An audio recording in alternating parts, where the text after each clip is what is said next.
Well,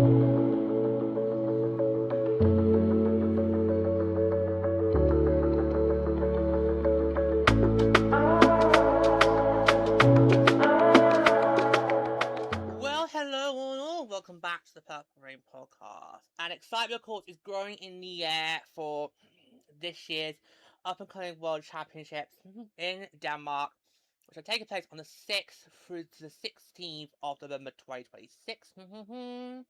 But we've already got details regarding tournaments for 2027. Yeah, we did, including Division 1A, which is what we're going to talk about today. Because we actually now have got the dates and the location for the 2027 Division 1A tournament. Why is that important, we hear you ask? Well, because the winner of Division 1A gets promoted to the top tier, and of course the tier that gets relegated from the top tier goes down to Division 1A. Yeah.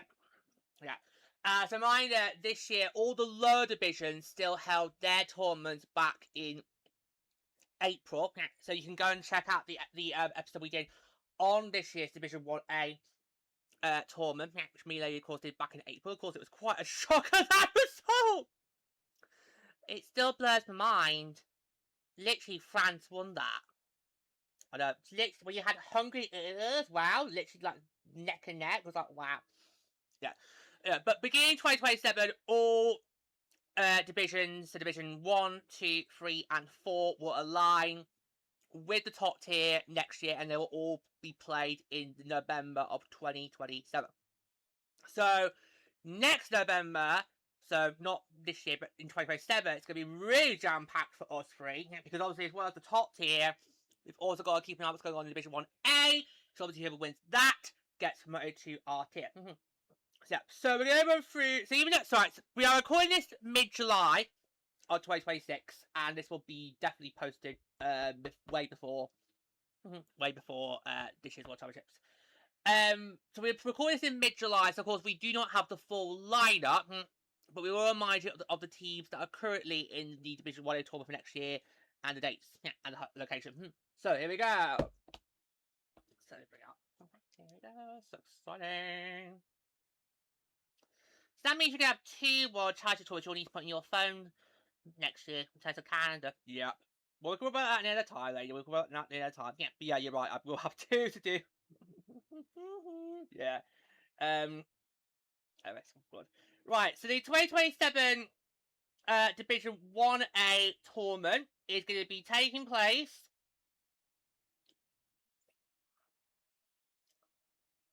from the 8th. Oh, your birthday! Oh, hey! My 51st. 8th to the 14th November 2027 in Milano! Yeah!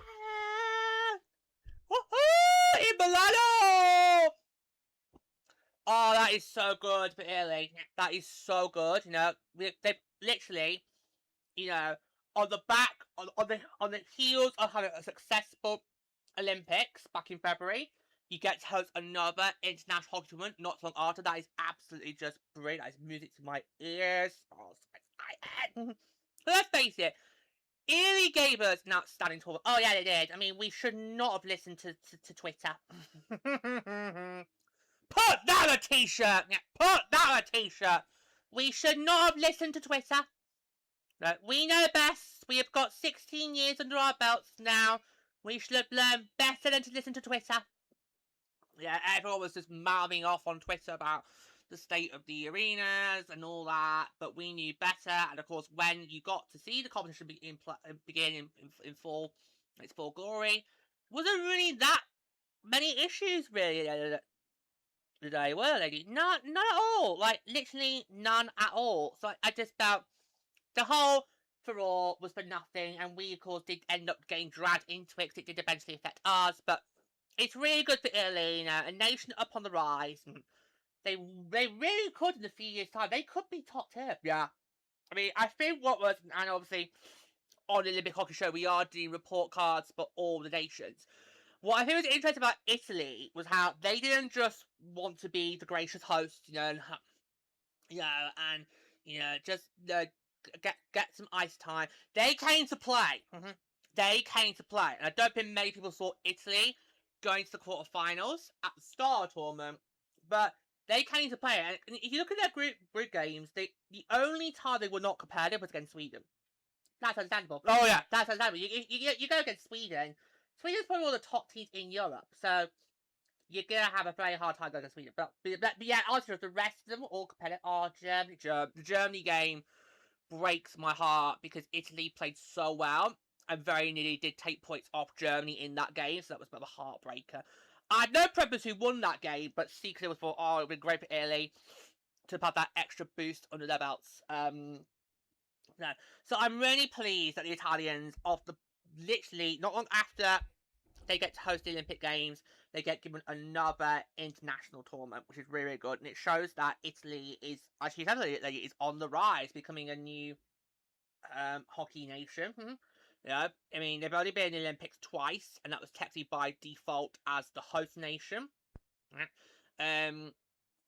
But yeah, but I honestly, I want to see Italy, in terms of hockey, I want to see Italy back on the world stage more frequently over the next kind of few years. Because I felt this team had showed a lot in Milano, and I kind of felt if they have a few more tournaments on their belts, then this team, you're right, this team could technically one day be top tier, and hopefully that is with Eric Bouchard still under the helm as head, because he's done wonders as head coach for that team. And yeah, he just joined this cycle. He did. he literally only just joined the team this cycle. New head coach comes in and he powers them all the way to the quarterfinals. Yep. Not bad. Not bad. And unfortunately, if he didn't have any, if he didn't have prior commitments, then I think he could have been there for the team in Budapest. Yeah. But yeah. That's so exciting. So we'll run you through the current teams. Now remember, we're recording this episode in July, mid-July 2026, so we're still way ahead of the Worlds in November. But we can run you through the teams that are still in Division 1A, and who we definitely will be seeing in Milano next year. So we're going to do that now. So we've got the host, Italy. We have Hungary, the Netherlands, Norway, Slovakia, and then of course they'll be joined by the team that gets relegated from the top tier on November the 13th. Friday the 13th. Oh, don't take the piss, love. Just say it's a Friday. Ooh, don't take the piss. That's going to be such a busy day, because obviously you've got the relegation match first, and then it's all 4 quarterfinals. Yeah, it's going to be good. How much coke do people need on that day? Oh, I don't know. Probably a lot.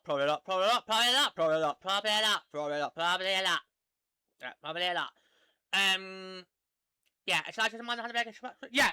Okay, so the top tier, the way the relegation match will work is the team that finishes bottom in Group A and the team that finishes bottom in Group B will go head to head in the relegation playoff game. The loser, of course, will be relegated to Division 1A for 2027, and of course the winner stays on. Yeah, and that's how it will work in the top tier. Yeah. So we know 5 of the teams will be in Division 1A next year. The 6th team, we need to wait, of course, for what happens following the top tier this year. It feels a bit weird, isn't it? Like the lower divisions already had their championships done back in April, and yet we are, not playing until November. Yeah, it kind of feels weird how we already know who's joining us next year before we even had games ourselves. Yeah. But of course, that all changes next year. Yeah, it all changes next year. From next year, all divisions will play in November. So we'll have 2 tournaments to follow next year. Yes, we will indeed. We will indeed. And of course, it will all depend on scheduling. If one will start before the other, or will they start at the same time. Yeah, but as ladies pointed out,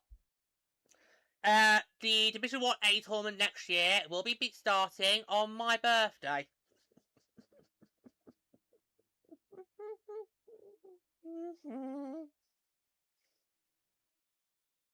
This should be a good thing for you now, though, when they've now moved.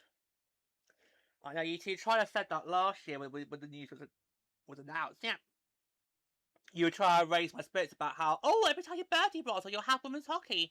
Which were like, yay! Like, still gonna be like I can't deal with this. I've never been fan of a higher birthday. No, it's just, ugh. Well, at least this should be fine, because this should have got the US actually playing on the day. Because obviously we're taking Germany on that day. So at least we've got TSA competing on your birthday this year. Will we get looking at that all the time? I don't know, but yeah. Yeah. So I'm so excited for Italy getting to have an opportunity to host a tournament so quick off the back of the Olympics.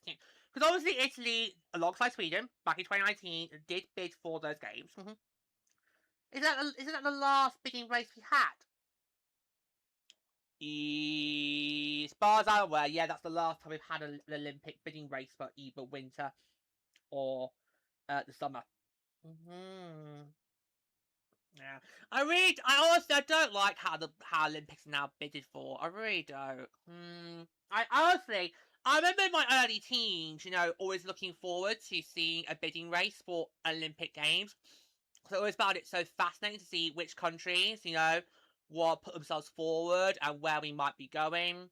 But of course, that all just fell apart in 2017, when the bidding race for 2024 just ended in complete, disaster. And you had some really strong countries in there, but the bids just didn't stack up, and one by one they all just fell like dominoes. Then partly that, of course, led to the scenario we have today, which is where basically a city will get approved unanimously, or a country like Switzerland right now could be entered into a privileged dialogue when you're the first rights, you get the first opportunity to make a bid, and then yeah, we are keeping a very close eye on that with Switzerland, because that is very advanced stage. Next year could be critical to whether or not Switzerland will win that bid or not. So we are keeping a very close eye on that. We are indeed a very close eye indeed. Indeed, very close eye indeed. But no, good for them. So because Italy, not a lot of people see it as a hockey nation.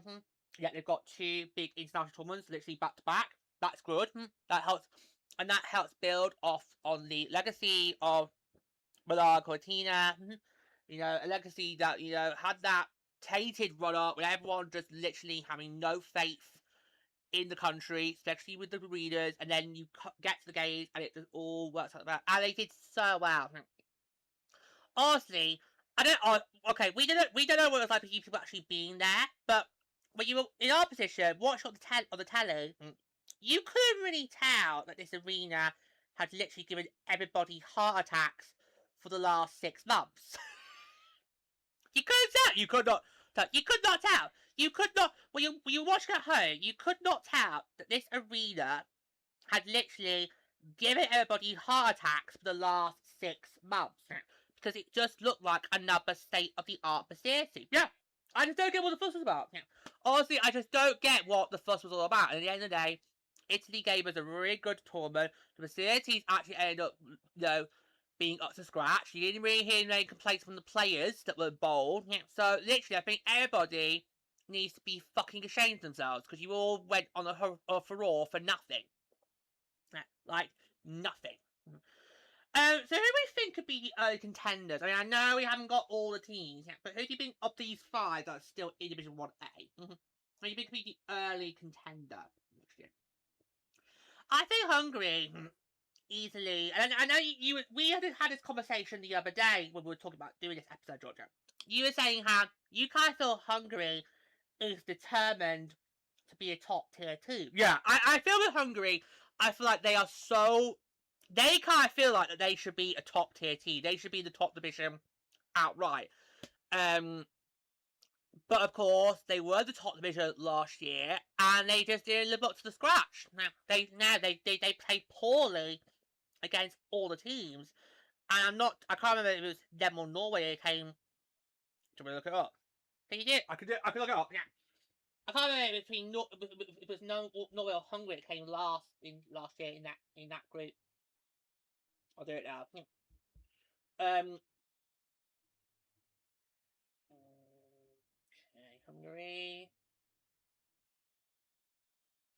And they came close actually to getting back to the top tier. Hungary. They came, if I remember right, they came second to France. Yeah, back in April. Yeah, back in April. Yeah. So 10th. Oh, they were last. Hungary was last. Oh, Hungary! They were last. Also, can I? Yeah. Oh, she's going to the camera. You know, it's bad when she goes. When someone goes to the camera, it's bad. Okay, Hungary. So you finished last in the top tier last year, and yet you still feel like you should be this all boss bitch, be boss woman. You know, is that what I think I used the word boss woman? All right. So you think that you should be boss woman, even though you came last in the tournament last year, last your group, and last in the tournament rankings. Yeah. But I just kind of have to feel that Hungary feel like, you know, we should be up there. We should be up the top. We should not be down here with the rest of these peasants in the lower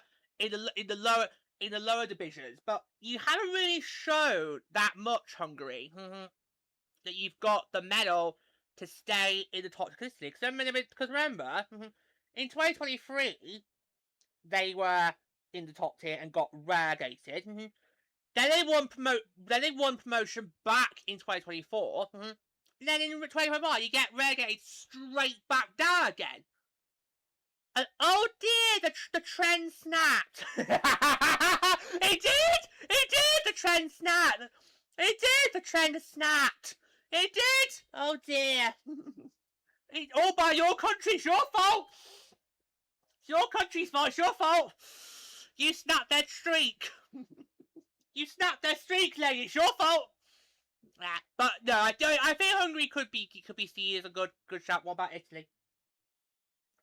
Because Italy, I felt Italy performed well the first half of Division 1A this year, and then the second half they kind of faltered. Yeah. I would not be surprised if Italy has a good showing. Because you're right, George, Italy's so close. They are on the periphery. They are so close to potentially getting into the top tier, which probably would be a first. Oh, we go again. So we'd like to make sure we get you the facts on this show. We do. Not just guesswork, we actually give you the cold, hard facts. Okay, so Italy, of course, 2 Olympics. And if we just go back from 2010, which of course when I started out,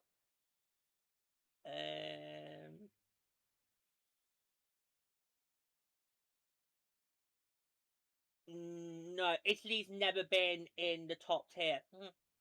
Division 1A is the furthest that they've gone. And of course, this year they were 3rd in Division 1A. Good showing though. Oh yeah, very good showing at Italy. But yeah. So Italy's never been to the top tier, but I do feel like they're getting so close. So they could have a good showing on their home soil next year. But maybe it might be either 2028 or 2029, so we're starting to speak about qualification for the Alps in 2030. That might be when it's Italy's time to step up. I think Italy will have a very good showing next year, but Hungary has got a lot of good. So I think Hungary is the other ones to look out for. Going into the tournament next year. And I would still say that, even if we did know who the 6th team was, because I think it will still be, even after we get the confirmation of that final team, it will still be Hungary. I feel will be the ones who will be contending for promotion next year, unless you have a situation where they had this year and some upstart team out of nowhere steals the show. Who saw that coming? Not us. Especially how the lower divisions, their world championships were literally like 5-6 weeks after Milano Cortina. So we'd already seen how France had done on a world stage. I thought, yep, that was shit. And yet, what was it, 5-6 weeks later, here they are, World Championships, and they just literally turn it around and they win promotion to the top tier! Who saw that coming? Like, literally, who saw that coming? Who? Who, George? Not us. How? How did they do that? How did they do that? Yeah. So, it's all very well us now saying we're hungry in Italy a year before the tournament, but would we be surprised if another upstart team to come in and maybe cause a ruckus? Who knows? But for Italy, just to kind of finish off, for Italy, I think this is such a huge, huge boost to their program. You got the Olympics in 2026. You had a great performance there, despite obviously being knocked out by us in the quarterfinals. A great training there. And in 2027, you're going to get the opportunity to host a World Championship tournament. That literally like 18 months after Milano Cortina, roughly 18 months after Milano Cortina. That is such a huge, and staying in Milano. Yeah, it's in Milano again. So clearly, the IHF doesn't have a problem with these arenas because they think yes, they can host World Championships there. So really, we should have given them more praise than we all thought. Yeah, because do you think they would have chosen that to host a championship if they didn't think it's built to scratch? Nope. Nope. Same with the Olympics. Same what I was trying to say to you guys during the Olympics. Yeah, that's really. That is going to be so good for Italy to just build on the legacy of Milano Cortina, and this should maybe, hopefully, give hockey a platform in Italy. Because I don't think it's that well known in Italy. I don't really see Italy as a hockey sport. Sorry, as a hockey nation. I don't really see it like that. But we know Italy is a winter sports nation because they've hosted 2 very successful Winter Olympic Games 20 years apart. So what, 2046? No! No! 2046 then. Would it be 46? Yeah, there's 3 in 2030s. 30, 34, 38. Oh yeah, it would! Yeah. Oh yeah, it would. Yeah. Yeah, it would. Yeah. Sorry, I was speaking more in the summer. Nah, it's fine. In the 2030s, there's only going to be 2 Summer Olympics. Brisbane and whoever in 36. Right. So what do you say, 46, 2046, back to Italy? No! Well, it could be, because let's face it, 2030, 34 we've got their hosts. 2038 is in British dialogue, and then the question is who gets 42? So, how spooky would that be if in my lifetime you have Italy host consecutive Olympics once every 20 years? How spooky would that be? Could be doable though. Could be doable. And then we all go, what? You were all proven wrong about 2026. Italy is a capable winter sports host city. We'll see. Yeah, but basically so good for Italy to build on the legacy of La Cortina and just the future looks bright for that country. And who knows, they could very well one day potentially be with us in the top tier, which I would love. I'd love that, for a nation like Italy that proved that they can compete with the best in La Cortina. I would not mind seeing them in the top tier in the future, but I think it's maybe still 2 or 3 years away from that happening. Okay, so there you go. We just wanted to bring that breaking news to you guys because we literally, we just saw it like the other day. And we thought, we might as well. Yeah, well, we might as well get it to them now. Yeah. We'll run you through the schedules when we get them next year, along with obviously the schedules for the top tier. Yeah, because obviously, we are now doing coverage for both the top tier and Division 1A. Yeah, obviously, back in April, we did do recaps on Division 1A, so you can go watch those back and look at our aghast faces at France winning. They were pictures, yeah. Yeah, so we're going to have World Championship content for the top tier and Division 1A. So we could potentially also do Team Division 1A as well. If we wanted to, yeah, we wanted to, yeah, maybe. We'll see, yeah. So obviously this is a bit weird because obviously we had Division 1A back in April, then we got our division in November. But next year, when all the divisions align, it'll be a lot more easier to do World Championship competition for both Division 1A and the top tier. Yeah. So it's the 8th to the 14th of November 2027. It's when Division 1A will be, so that will be basically overlapping with the top tier as well. Obviously, keep subscribing to the channel. Sorry, keep subscribing to the show, I should say. Oh, no, it's this bloody heat wave! You try recording a hockey podcast in the heat wave. You get tongue tied. All we have to do is sign off. I know. Make sure you stay subscribed to the show, and that way you'll never miss the moment we do World Championship content. Yeah, going forward. But until next time, take care. Don't get spoiled.